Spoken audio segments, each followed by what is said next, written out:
Hey everyone, gonna take off the rear plate here. Just want to show you source of leaks in a lot of vehicles, but GM's especially the rear main seal. So obviously you can see that would be the rear of the engine, hence the name. But that area, especially when you start to get a lot of mileage on your vehicles, will be a source for a lot of leaks. Will start to leak around, like your oil pan. May look like your oil cooler, which would be in this area. So if you replace your oil cooler and your gasket, get it all cleaned up, and you still have oil leakage, a lot of times it's that. Not a lot of fun, as you can tell. Not really easy to get to. So that is the rear main seal, but I'm going to attempt to get this plate out of here. I did loosen these up because this is tight spaces in here, just to make sure that I could reach all of these. So let's see how this comes out. Let's see what we got. 3, 4, 5, 6, 7, 8, 9, 10, 11, 12 bolts in this thing. So I'm going to finish getting these out real quick. Alright, let's see how good I did here.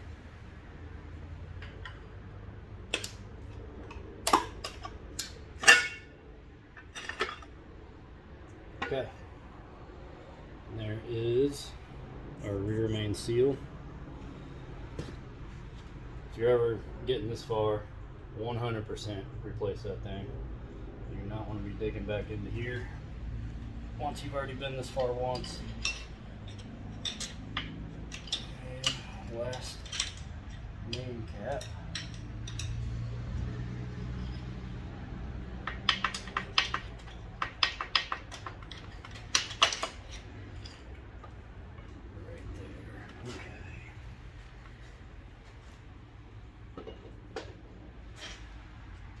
So, in theory, should be able to get my rotating assembly out of here now. Right here's the reluctor wheel in the back. So, difference between Gen 3 and Gen 4, these reluctor wheels, I believe it's 24 and 58 tooth. Gen 4s are 58, Gen 3s are 24. So, something to keep in mind. Your computer runs off the information it gets off of that. So, that is something that you have to bear in mind if doing a swap from one gen to the next. Alright, so working on the crank removal, piston removal, so forth. You can see that I've already removed some of the rod end caps there. So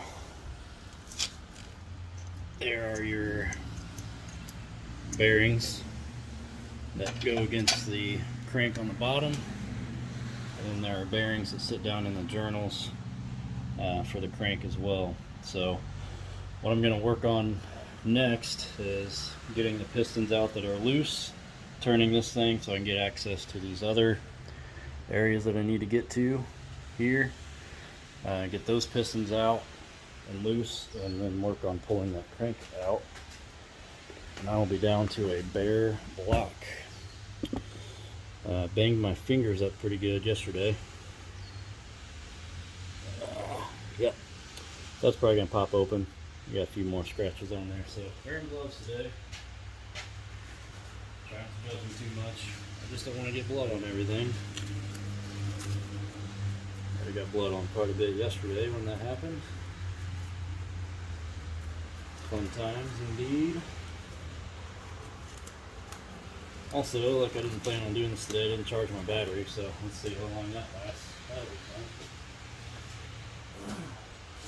Anyway.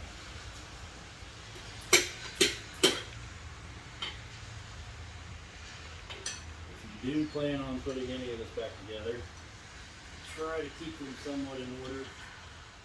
Even though if I do end up selling any of this to anybody, they should likely get new bearings to go in here.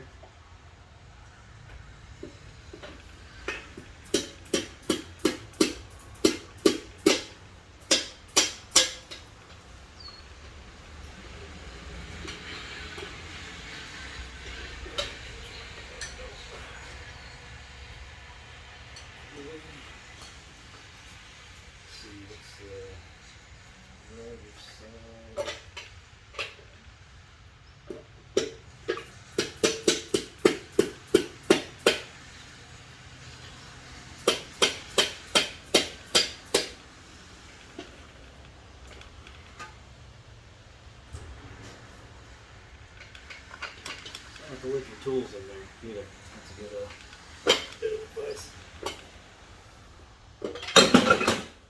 That one's out.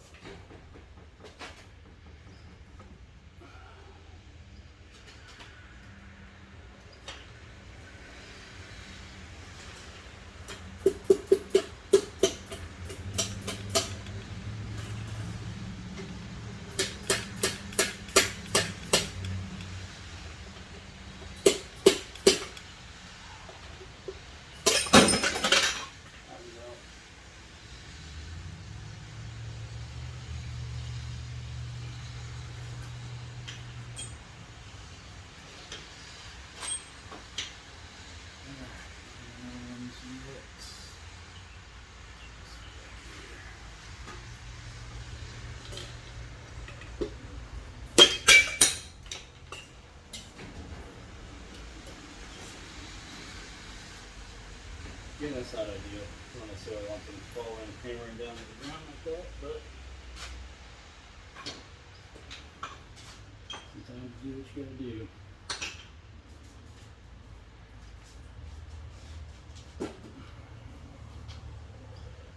Okay.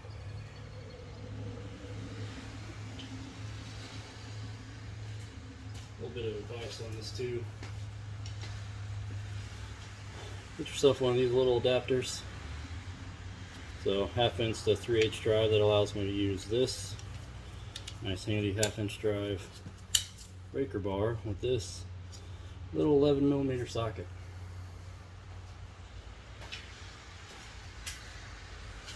Will be very handy to your endeavors.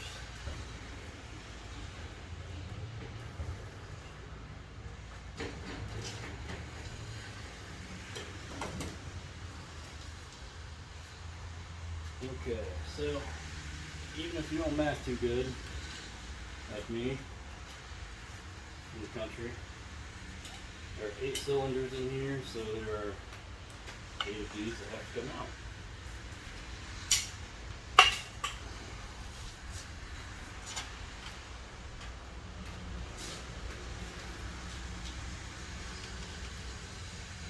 I prefer to not use extensions in this situation.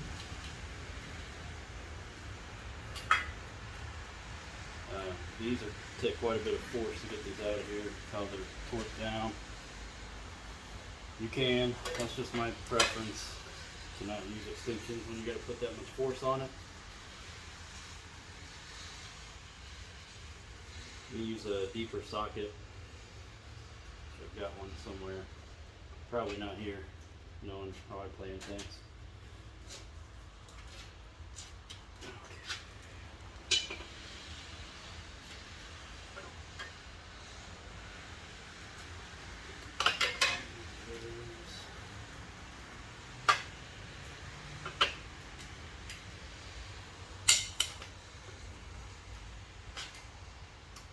So you can see, even with this breaker bar, it takes some force to get these things loose. So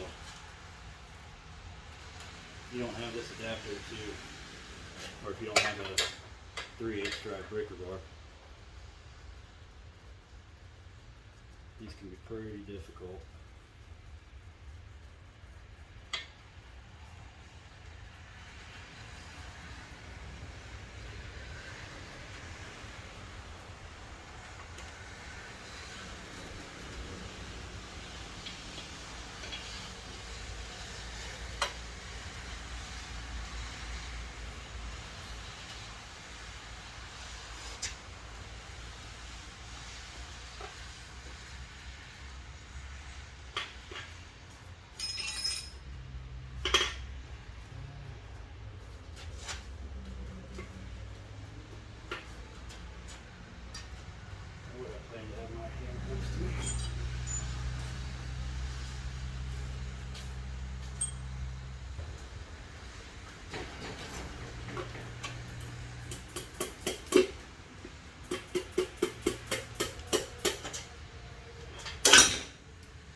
bottom left.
Okay,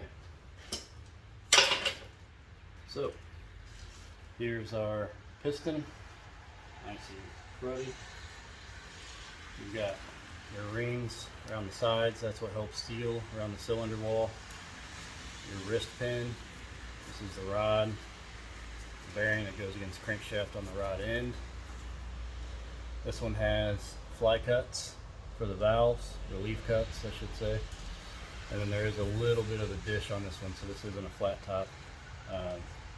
Like I anticipated it being, since it's a flex fuel motor.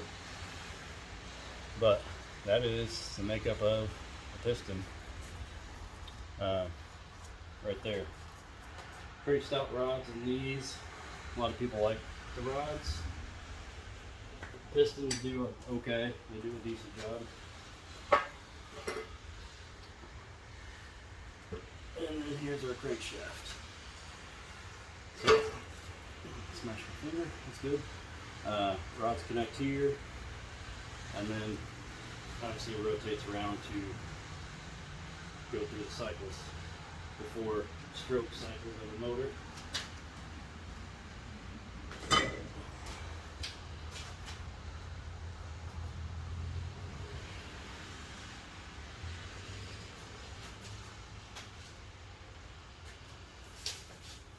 We are down to the short block.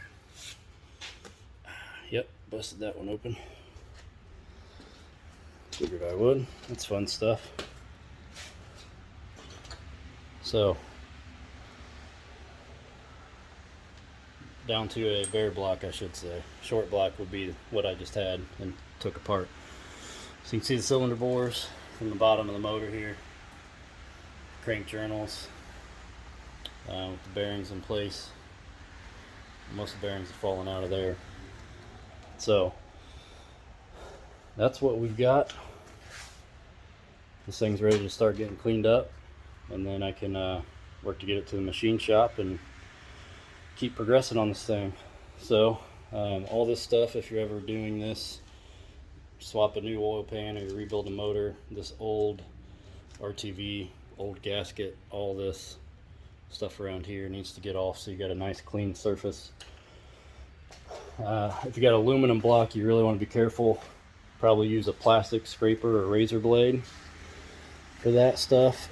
This one's iron, so it's a little more flexible on that, but aluminum especially is real soft. So you use a metal scraper, you can gouge it, and you don't want to do that either. So just be careful when you are doing this stuff. Use a spray to loosen it up if you need to. So they make plastic razor blades. I'll start with that. If I get any stubborn spots on this, I'll use metal very carefully, and then I'll clean this thing up as best I can, work to get it to the machine shop, and then we'll just keep progressing on this thing. Getting closer. Feels good to be making some progress here. So hope you guys enjoyed the video. So be careful when you're out there. Don't do what I did. That. Fun stuff. Part of wrenching though makes you stronger, right? maybe, I don't know. If you guys have any questions, want to see anything specific, let me know. Feel free to comment, reach out. I'd be glad to hear from you guys and see what projects you guys are working on as well. Take care.